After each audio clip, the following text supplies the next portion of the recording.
Hi, um, this is a special video today. I've been watching other XJWs, I don't even like to say XJWs, other people who have woken up from the cult, from the JW cult, the enlightened ones, I like to call you. Um, anyway, I've been listening to a lot of you guys, and I've heard a lot of you making videos specifically for your loved ones that are still in. And I hadn't thought about that. I have been secretly hoping um, they are watching these videos, but I've never thought to speak directly to someone. And I'm going to do that today. And I'm speaking directly to my sister, Phyllis. I love you so much, big sis.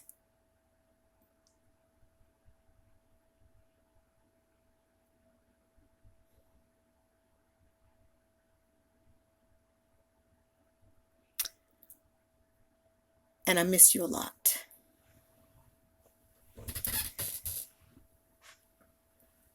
And you know, Phil, ever since we were kids, Monica has always been kind of different.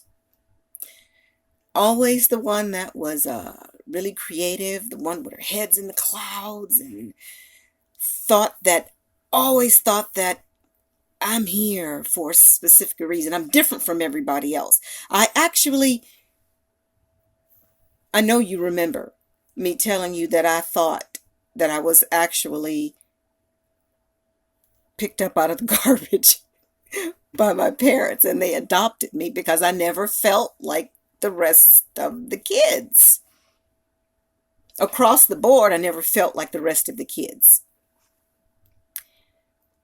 But other than that, as we were growing up, I always felt different, like there was something I like I didn't belong here. That's the best way I can explain it. And but you know, Phil, that's how I was. What did y'all used to what was the family name for me? Po money. You know she touched in the head a little bit. You know she a little bit slow. I heard it all. And it's because I had these different, I would say different things and I thought differently than everyone, but that made me a little touched in the head. And it's okay. It's okay. I'm all grown up now and I can take it. I can take it. Um, and I'm saying this because you know, Phil, this is how I've always been. I've always been that one. Always been that one. Always questioning, always digging, nosy money. That was me. And life, kind of happened and I guess I did what everybody else does and just get into the routine of doing stuff and don't question anything and but it was always deep inside of me that something was wrong. And you remember I used to always talk to you about that, Phyllis. I'd have doubts. I have doubts something was wrong and I've always said that something's wrong. But I went through the motions and I got baptized anyway because you were getting baptized and Wanda was getting baptized. And I didn't want to be the odd man out. I was already crazy money.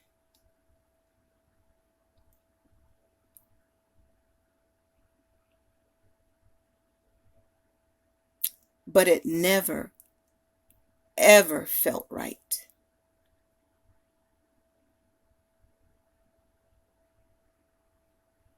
And because of my family, I kept like on the fence, a little bit in, a little bit out, just fading a little bit, maybe irregular and inactive, and that way I'd still be able to keep in contact with you.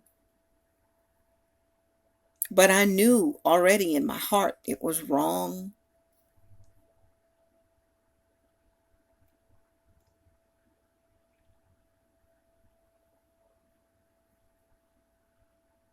And you remember how it was with Dad.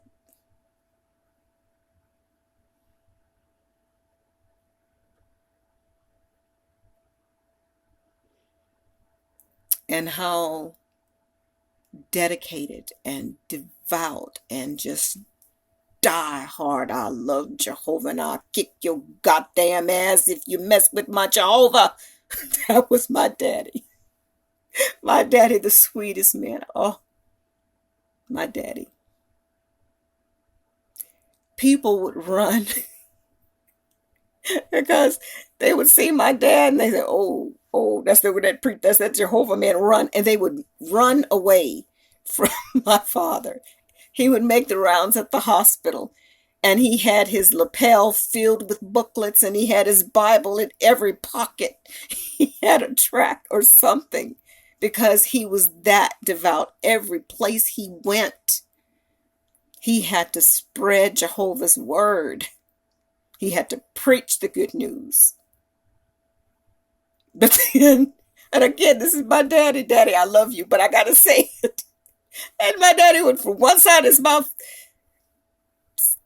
all Jehovah and all this stuff, and then he'd turn around and cuss you out all kind of son of a guns. But that was my dad. Heart of gold. Wonderful man. Wonderful, wonderful man. You know, Phyllis. And I know that's one of the biggest reasons why you're so afraid to look. Because you and Daddy were like that.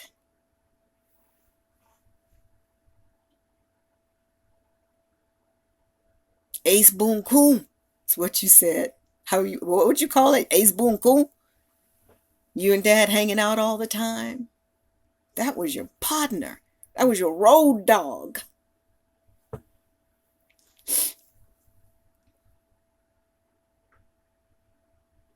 And the thought that I'm sure you have in your mind, Phil, is that if I look outside of Jehovah's organization, that's going to have a strike against me, and that's going to keep me from seeing Daddy and Laura and Mama and Aunt Ree.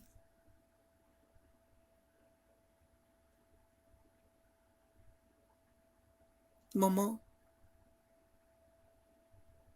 All of our loved ones.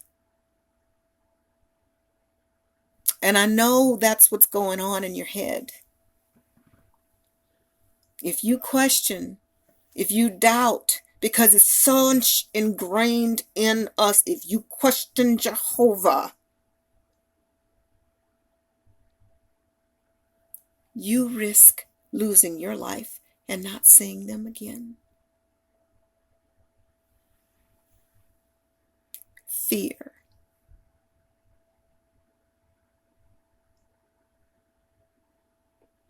So I know, Phil, I know that's probably all of it, because I know you love me and I love you.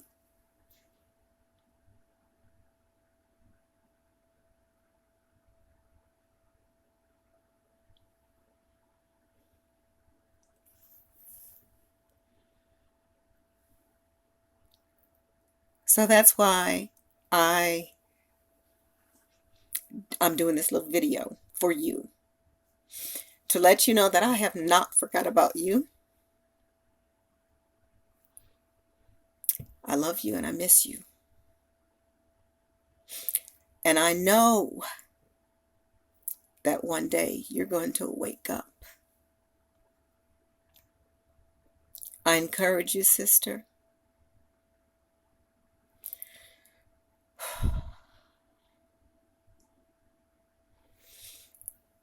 to muster up the courage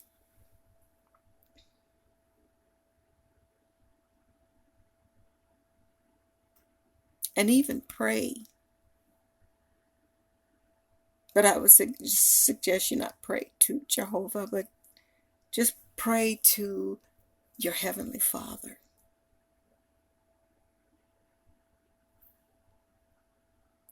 Ask Him for guidance. Ask Him for the truth, the real truth. Phyllis, if you only knew, knowing the truth will set you free.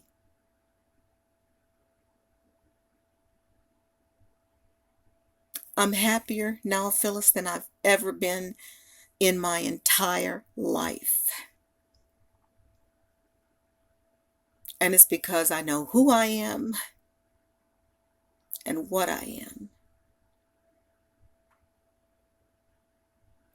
I'm not worried about Mom, Dad, Laura, Kevin, Mama, JC. I'm not worried about any of them. They've moved on. I hope when I ascend that I will recognize their spirits.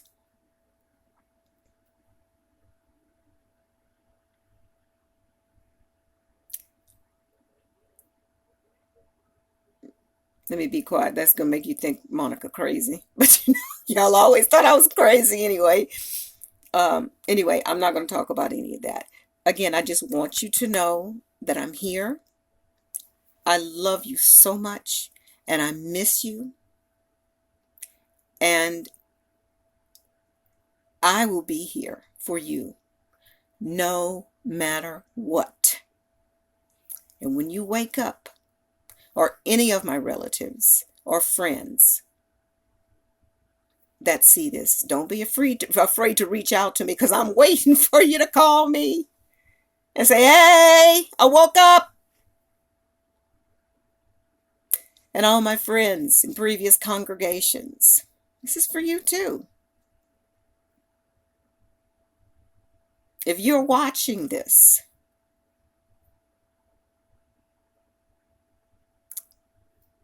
look again.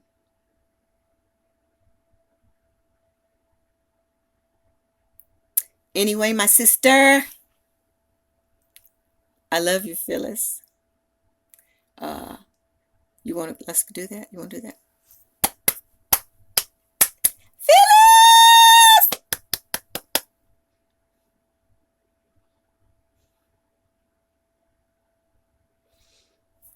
Can't wait to do that again.